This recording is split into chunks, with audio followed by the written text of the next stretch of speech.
ఘాటు వాసన వచ్చేందుకు సిట్రిక్ యాసిడ్తో అల్లం వెల్లుల్లి పేస్ట్, తెల్లగా చిక్కగా కనిపించేందుకు వనస్పతి, అసిటిక్ యాసిడ్తో పాలు, కుళ్ళిన మాంసం, కొవ్వుతో వంట నూనె, నెయ్యి. ఇది నగరంలో కల్తీ ఆహార పదార్థాల తయారీ కోసం కొందరు నేరగాళ్లు అనుసరిస్తున్న దారుణాలు. ఒళ్లు గగురు పొడిచే రీతిలో ఆహార ఉత్పత్తులు తయారు చేస్తున్నట్లు ఆహార భద్రతా విభాగం, టాస్క్ ఫోర్స్, ఎస్ఓటీ పోలీసుల తనిఖీల్లో ఎప్పటికప్పుడు వెలుగు చూస్తున్నా పూర్తి స్థాయిలో అడ్డుకట్ట పడకపోవడానికి ప్రధాన కారణం కోరలేని చట్టాలే. కేసులు నమోదు చేస్తున్నా కఠిన శిక్షల వరకు వెళ్లడం లేదు. ఇదే అవకాశంగా నగరంలో కల్తీ ముఠాలు అడ్డగోలుగా రెచ్చిపోతున్నారనే ఆందోళన వ్యక్తమవుతోంది. హైదరాబాద్లో కల్తీ ఆహారం ఎక్కడ పట్టుబడ్డా భారతీయ న్యాయ సంహితలోని 274, 275 తదితర సెక్షన్ల కింద కేసులు నమోదు చేస్తున్నారు.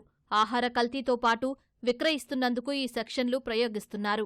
వీటి ప్రకారం 6 నెలల జైలు శిక్ష లేదా 5,000 జరిమానా లేదా ఒకేసారి ఈ రెండూ విధించే అవకాశముంది. ఈ తరహా కేసుల్లో నిందితులను అరెస్టు చేసి రిమాండ్కు తరలించే అవకాశముండదు. నోటీసులిచ్చి పంపించాల్సి వస్తోంది. కల్తీ దందాతో కోట్లు ఆర్జిస్తున్న కేటుగాళ్లపై ఇలాంటి సాధారణ సెక్షన్లు ప్రయోగించడంతో వారిలో ఏమాత్రం భయం లేకుండా పోతోంది.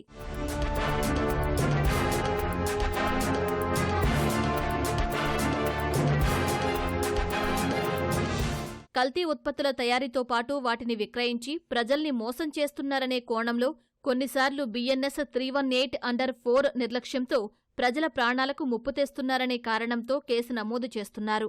7 ఏళ్లలోపు శిక్షలుండే చట్టాల కింద నిందితులను పట్టుకున్న కేసుల్లో అరెస్టు చేయడానికి వీల్లేదు.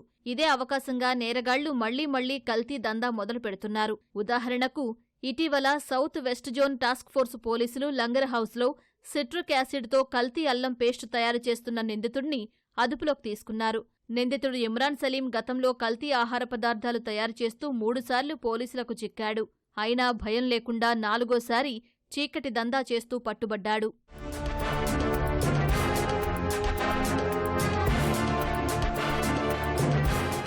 ఆహార కల్తీ నియంత్రణకు కేంద్రం ఆహార భద్రతా ప్రమాణాల చట్టం 2006ను తీసుకొచ్చింది. ఆహార పదార్థాల తయారీ, నిల్వ, పంపిణీ, అమ్మకం, వినియోగం తదితర అంశాలకు సంబంధించిన ప్రమాణాలను ఇది చూస్తోంది. ఆహార భద్రతా విభాగం ఈ చట్టం అమలును పర్యవేక్షించాల్సి ఉన్నా పూర్తి స్థాయిలో జరగడం లేదు. కొన్నిసార్లు ఆహార కల్తీలపై సమాచారం అందుకుని పోలీసులు సోదాలు చేస్తున్నారు. ఆ తర్వాతే ఆహార భద్రతా విభాగం అధికారులు అక్కడికి చేరుకుంటున్నారు. సంబంధిత అధికారులు నిత్యం తనిఖీలు చేయాల్సి ఉన్నా ఆ దిశగా దృష్టి సారించకపోవడం ఓ సమస్యగా మారుతోందని పలువురు అభిప్రాయపడుతున్నారు.